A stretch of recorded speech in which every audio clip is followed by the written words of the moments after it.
Hi, it's Anita, and I'm here today with one of my suppliers and good friend over many, many years. How long do you know me? I think it was before I was with Wendy, my wife, and we've been together since 97, so probably 95, 96. I don't know. Yeah. I don't remember back that far. Even some of the meteorites seem young compared to that.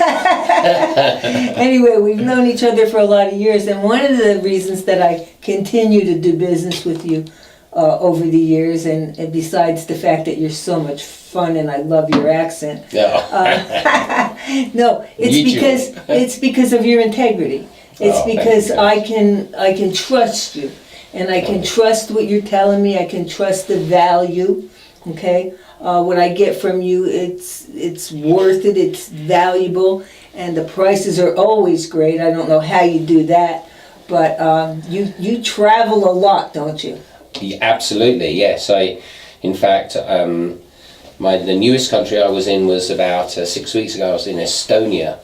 And thanks to an app that I downloaded once where you ticked all the countries that you'd been to, I realised that Estonia was my 114th country.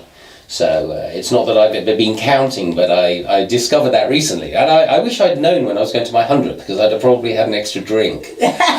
I'm actually going to Morocco in December and then Western Sahara. So I keep racking up those the numbers. Right. But it's good. I mean, it's I have gypsy blood, and what's not gypsy's Irish. So we're born to travel, and I love it. I wouldn't replace it for anything. Yeah, and on your travels, you come up with all these wonderful, wonderful treasures, some of which we're going to see today. And I'm not too familiar with this stuff. It's not that it's new to me. I know it's been around. But we haven't really carried it at the Center for the New Age because I have limited knowledge of it. And it's also, even though it's been around for a while, the market for it as a broader collector's thing is very new. And I've noticed actually some of even though there's been people who've been in the business for 10, 20 years and even second generation, the majority of people who I interact with I've been in the business for less than 5 years. It's actually an early adopter kind of new thing. Yeah. It's kids are beginning to collect it, whereas it was museums and scientists before. It's become very much a more. I don't like to use the term mass market, but it's become more available to everyone. I mean, you can pick them up for $10-12. Previously you were lucky to get a fragment in a museum for $50. So it's nice that it's becoming available. There's not more of it around. I mean, this stuff is harder to call to market than for example amethyst, where you can just go to the amethyst mine and ask them to dig deeper and dig for more. This stuff's got to be found. And there are places like the Sahara Desert where big open expanses where you can just walk, and if you see a rock on the surface, then there's at least a better chance than elsewhere that it's a meteorite, because where else is it going to have come from? Meteorites, of course, fall equally all over the planet, but there's only certain places that it's easier to find them, like deserts and snowfields and things like this, where they just stand out. So they fall in a forest. It's very difficult to know one rock from the other, and there's a lot of iron, so it rusts and disappears in a few years. Uh-huh. But you go to the Arctic. And yeah, well, I was just spent 3 months in the Arctic, in Lapland, North Sweden, North Finland this summer. It was absolutely fantastic. It's a place I'd always wanted to go. A 24-hour sun. But this is the thing you with up there is that it's a trade-off. You either got 24-hour sunshine, which is kind of funky. I like that. It's a bit difficult to sleep at first, but hey, you get used to it. It's certainly better if you're out hunting for meteorites, because you can choose your hours, whatever you want. But then no northern lights. In the winter, it's freezing cold. 24-hour darkness, but you've got the northern lights. Uh-huh. And is one thing I've never seen, which I'm really looking forward to seeing, and taking my family to see, is to go see the northern lights. You know, Yeah. from the same place as these Yeah. as these meteorites come from. Tell me about this. This is so intriguing. These to are the me ones we found up there. because it looks like some code was written on here by some weird civilization or something. I mean, it's you know. It's very possible. Tell me about this. Well, this is these are iron nickel meteorites. They have a content of around 7% nickel across the whole matrix, they are there's many different sorts of meteorites. They broadly fall into a few categories, i.e. the iron meteorites, the stony iron meteorites, and the stony meteorites. They're the three broad categories, and then there's many subcategories. In fact, I read recently there's 27,000 recognized varieties or something of meteorites. There's a lot of meteorites. 27,000? Yes, that's what I read. Now this Anyway. little piece here, this was cut. Yes, these are being cut. Okay. So what is this is actually the nearest raw piece that I've got. I actually cleaned this. So this is the first one that I found up in Lapland, and it's very heavy. Yes, it's about 1 kilo in weight, and this is when I found it was covered in rust. And I clean this up using a wire brush and a hammer to hammer the rust off as much as possible, and then a wire brush. And I've kind of kept it like that because what you can see immediately on the surface is effectively hematite, and immediately underneath it, because what happens is when the meteorite terrestrializes, it was been on Earth for 1 million years. It fell 1 million years ago, and being up there in Lapland, you've had a number of ice ages in the meantime. And the thing about the ice ages is every ice age erases all traces of everything that existed prior to that.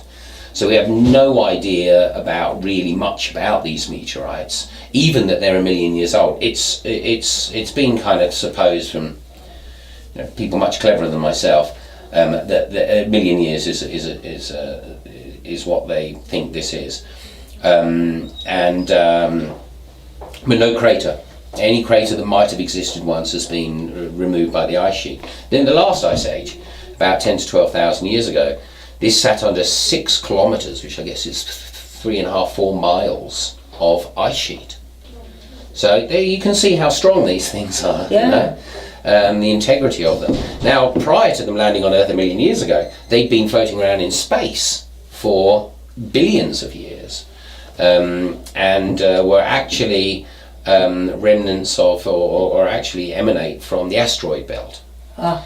Now the asteroid belt, in as much, and I'm no scientist, but from what I've been told, they now believe the asteroid belt to be more than 1, possibly 2 or even 3 planets that are destroyed at some point in prehistory, and the reason they can tell that is because of the variety of meteorites that come out of it. It's a bit like it's pinball up there. They're bouncing off each other all the time, and occasionally they come out of orbit, and then they just go into free orbit, and inevitably they land on all the other planets.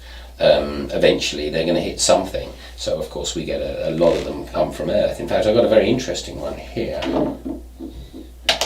One of these ones here. This one is tiny. It's tiny. It's very rare. It's a achondrite, which is a variety of meteorite. It's a stony type of meteorite, and it's largely peridot, or olivine family. And this is classified NWA, which is Northwest Africa, found in the Sahara Desert probably. NWA 7831, which is officially classified as that, and a recognised fall. It's what they call a crystalline diogenite, and it emanates from Vesta. And Vesta is one of the largest of the asteroids in the asteroid belt.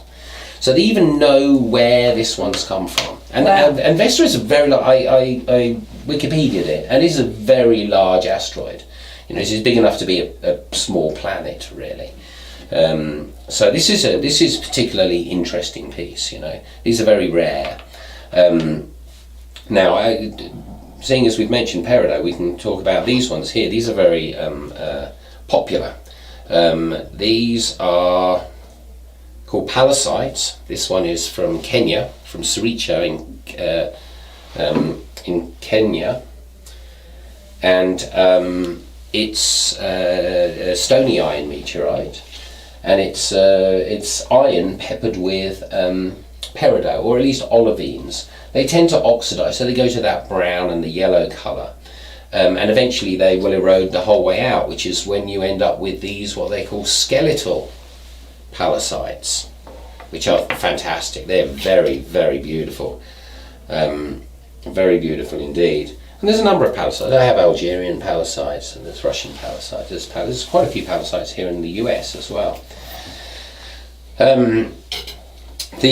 What I should mention, going back to the Lapland ones, is that what will tend to happen is when these, having spent billions of years in space at absolute zero, which I think is around minus 260, if I'm not mistaken, the molecules want to do something, and they've got endless amount of time to be able to do that. So what they do is they rearrange themselves into their I guess the course of least resistance, into their perfect forms, you know. And iron and nickel are attracted to each other in alloys. They will create certain alloys, and those alloys will interweave with one another, which is what this pattern, this coding that you were mentioning before, is, and it's known as the Widmanstätten formation or pattern, after, obviously, it's a famous German scientist. This one actually is particularly, that's one of the nicest Widmanstättens that I've seen in my meteorites, and then this one here has got a good one. And if you look at the opposite side, you can actually see that's after the surface has been sandblasted, you can actually see the crystalline structure of the metal. And crystalline metal is very, it's quite a phenomenon. It's not something that you see too often. But obviously with a meteorite, once you've sandblasted all of the soft material, the rust and the hematite and everything off the outside, you're only left with the iron and the nickel. That's what you've got there. This is a very, truly spectacular piece. Wow. They call them end cuts, and they're actually my favourites. They do tend to be a bit heavier, but you've got the rough and the smooth. You've got the, it's a nice thing. So moving on, we have got here two very classic and very sought after. I should probably take this out of its little packet. It doesn't matter. While you're fine. Doing that, I just want to say one more thing about this. So I feel a very calming feeling from this, like this energetically. Yes, absolutely. No, well, remember, this has been in the void of space for billions of years. For the majority of that time, it's been in complete calm, almost, for an inanimate object, a meditative state. It's absolute zero, right. Absolute darkness. I mean, it was formed by the explosion of a planet. That's pretty dynamic. But it feels really good. It's had lots of time in the meantime just to completely be at peace. Plus, remember, it's been in Lapland for a million years, which is as old as a lot of crystals are anyway. Right. And up there, it is absolutely glorious. It's so peaceful, so calm. It's reindeer and moose and huskies with sleds. It's a little like Alaska or something. And a bear and moose and stuff. And it's also been through several ice ages, and under all those ice sheets, that's incredibly cleansing energy. Yeah. You sit for 2,000 years under 4 miles of ice. I think we'd all be a bit cleansed. Amazing. Amazing. Quite incredible. Yeah. Anyway, Now these are the ones. These are the kind of. These are the ones that are more wow. I mean, it's all wow, but these ones especially. This is what was the Holy Grail, really, in a way, for a lot of people's meteorite collection. Is a little bit of the moon, lunar meteorites. A little bit of the moon. A little bit of the moon, and I'll explain that in a moment. It's not cheesy. It's not cheesy. And then this it goes even one step further. This is a Martian meteorite. It goes that way. This is from Mars, and in addition there are, and I'll be picking some up very soon actually, there's some mercurial meteorites as well. Now the reason they know this is where they kind of speculated that these certain rocks that they'd found were from the moon and from Mars, and this was prior to them going to the moon or sending the rover up to Mars. But when they did go up there and they took samples and they did their tests, and as far as I understand, it's on isotopes and argon gas and other things like that, which deteriorate in a different way on Earth, and everywhere's got its own footprint. They were able to confirm that these meteorites that they always thought were from the moon and from Mars were actually from there. The reason the mercurial meteorites are still considered to be probably from there is that they haven't put a rover on there yet, but they're pretty sure. But they're very, very rare. And the way that they're formed, just very, very briefly, is, I mean, we've all seen the big craters on the moon, and they are from massive impacts. So big meteorites in prehistory hit the moon. The moon's got a very low, very, very, very sparse atmosphere, and debris is kicked up, goes outside the atmosphere of the moon, and just goes into free space, and some of it will pitch on Earth, and that is a lunar meteorite. And one of the fun facts to do with this is that they've actually detected Earth meteorites on the moon. So in a similar way, we've had big meteorite impacts on Earth, obviously, dinosaurs, and this thing was 500 million tons, they think, and it hit 100 meters across or something. When it hit, it would have caused a local, or considerable extinction at the time. But anyway, these meteorites hit, they kick up a lot of stuff. Some of it goes outside the Earth's atmosphere, end up on the moon.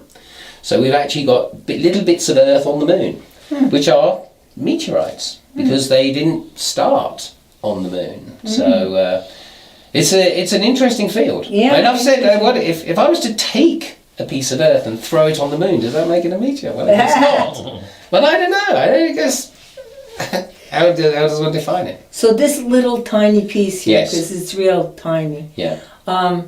So did this get chipped off of a bigger piece? It would have, well, I'm not sure actually. This obviously is a slice, and this may just be a small bit that was found in a little field of small bits in the desert. I'm not sure. This one actually has found in 2017 in Algeria. It's an NWA, so it's Northwest Africa, so it would have been found in the desert. So there's a good chance that there was either an observed fall, a lunar feldspar breccia, as an achondrite as well.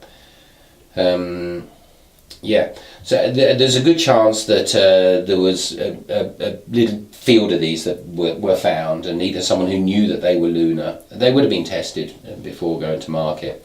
It's quite a heavily, there's an organisation, the IMCA, who kind of oversee integrity within the business to make sure that to be a member, you have to have very good integrity, and then you have to uphold that, and it's a good thing. But one of the interesting things about this is those little white dots. I'm not sure the camera will pick them up, but they are little chondrites that now they are some of the oldest rocks in the solar system, or sorry, in the universe. They go back to the Big Bang. Obviously, Earth was made from all of this once, but we've got a lot of geological and biological forces on Earth, and things terrestrialize, and things become, the oldest rocks on Earth are, 3-4 billion years old, and they metamorphise over time. But obviously, out in space and on the moon, where there's little or no geological, certainly no biological forces that we're aware of. Anything that started back at the Big Bang remains the way that it ever was. So it's funny to see these tiny little white, almost insignificant little chondrules in there, and to think, wow, they are 10 billion years old. There's 10 billion, it's more than twice as old as the planet, as Earth. So it's it's a fascinating field, and then there's a kind of little offshoot from it. You've got the Moldavite, which people are very familiar with the Moldavite. These are particularly nice Moldavites. They've got they've got these little the channels and things. They're very nice. Because Moldavite, we sell a lot of Moldavite jewelry. Yes. And it's a lot of psychics like it. It really tunes them into... It's all communication stuff. It's all connected with communication, and that's good. I mean, we could all do with that. The whole planet could do with better communication, quite frankly, especially at the moment. These are tektites, big, very nice examples of Vietnamese tektites, part of the Indochinite family. All right, what's a tektite? Okay, well, they are connected to meteorites in that they are formed by meteorite impacts. So meteorite hits Earth and creates an incredible amount of heat and pressure.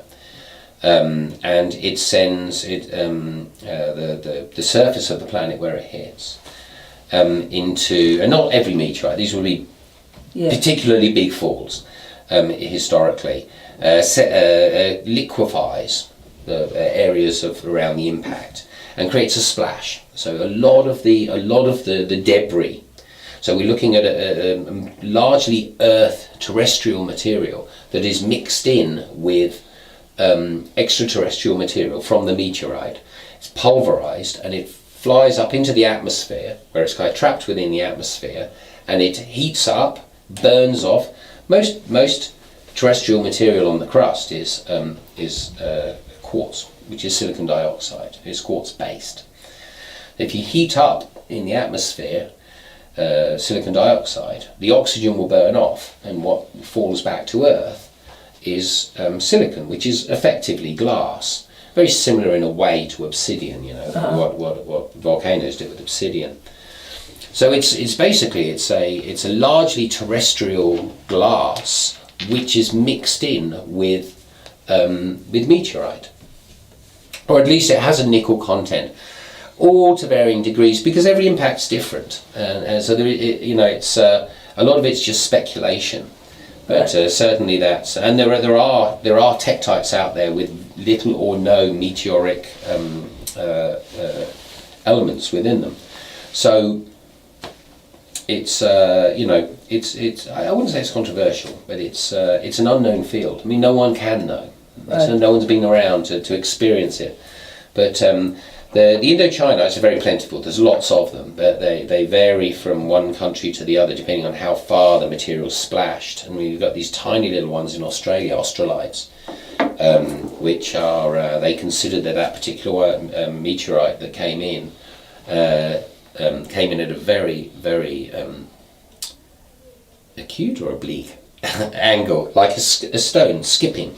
And it skipped against the atmosphere 2 or 3 times before pitching in Australia, and which is why they're tiny little, very deeply black, no transparency, and amazing flow lines and weathering in them. All these are what are called flow lines. It's from you get them in iron meteorites and in stony meteorites as well, where the air rushing through it as it's flying through the air. Oh. They're all the flow lines. You get some beautiful ones in some textiles. Look, that's gorgeous. That one. It's got that.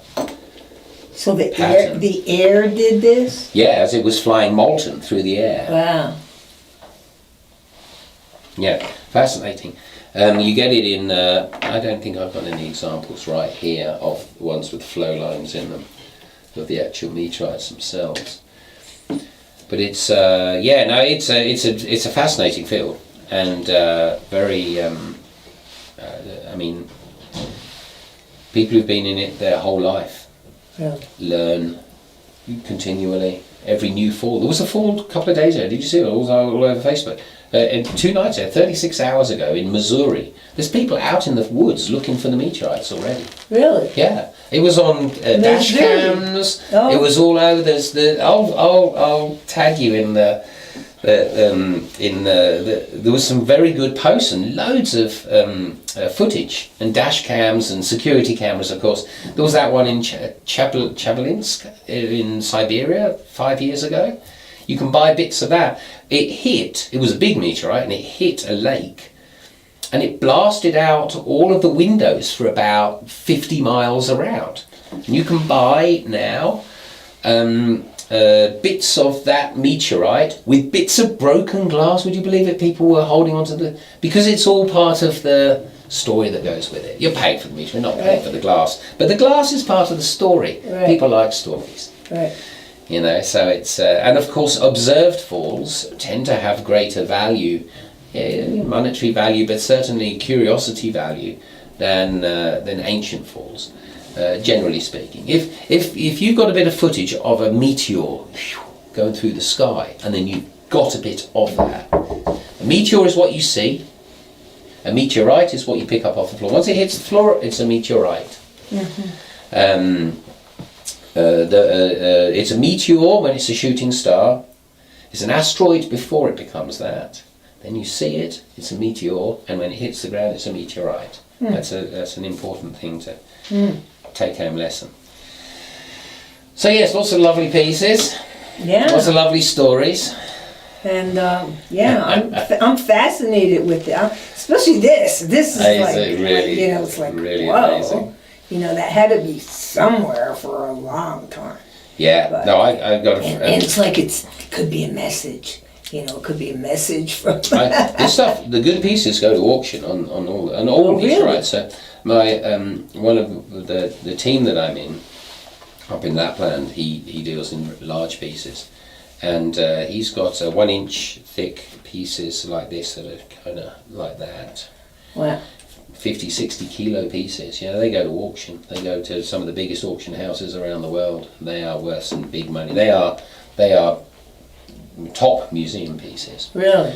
Yeah. So it's you know, it's a not only is it collectible. I think to possess a piece of meteorite, you're kind of quite lucky, really. Especially certain meteorites, you know, because, like I say, once they run out, they run out. Right. There was a meteorite coming out of Africa for years, a Gibeon meteorite. A lot of people will have heard of the Gibeon meteorites. And they began to run short. They were very cheap for a long time, and they began to run short, and then the government down there made a ban on exporting them, and there wasn't a lot left anyway. Suddenly the price went from 10 cents a gram to $5 a gram in the rough, like overnight, just in a few years. It's a very good investment, and the thing is, it's not like they're going to find a load more Gibeon. They might find a bit, but that's once it's spent, it's spent. It's a very limited resource. Like moldavite, we've all watched the price of moldavite creep up over the years, and this is still creeping. It's still creeping, and it's accelerating as well. Quite frankly, yeah. It's a fascinating field, and there'll be lots more to come. Right. And so, thank you for taking time to explain this to me today, because I have no idea. He's here, and he brought me a whole bunch of other amazing crystals, and so we'll have all those amazing crystals here from everywhere. But this is something new. I mean, we have a few pieces of this, but not really knowing what it was. Yeah, so it really and we'll probably have some here for sale at the Center for the New Age, and but thank you for thank you very much. Yeah. It's been a lot of fun, and it's important. It's a good thing for people to learn about. Right. The more knowledge we have, the better it is for everyone. Right. And if you have any questions, just send us an email, and we'll see that Sean gets it. And absolutely. Yeah. Okay, great. Thank you very much. Nice to see you again, my friend. It's so lovely to be here. Yeah. And now you're living in Andalusia, Spain. We moved from Byron Bay in Australia 2 years ago, and so it's our life's changed from rainforest and a big farm to tapas and cheap gin and tonics. All for the better, you know. Okay. Okay, It's well, lovely. I'm hoping to come visit you soon. Oh, please do. Okay, okay. Thank you. Thank you.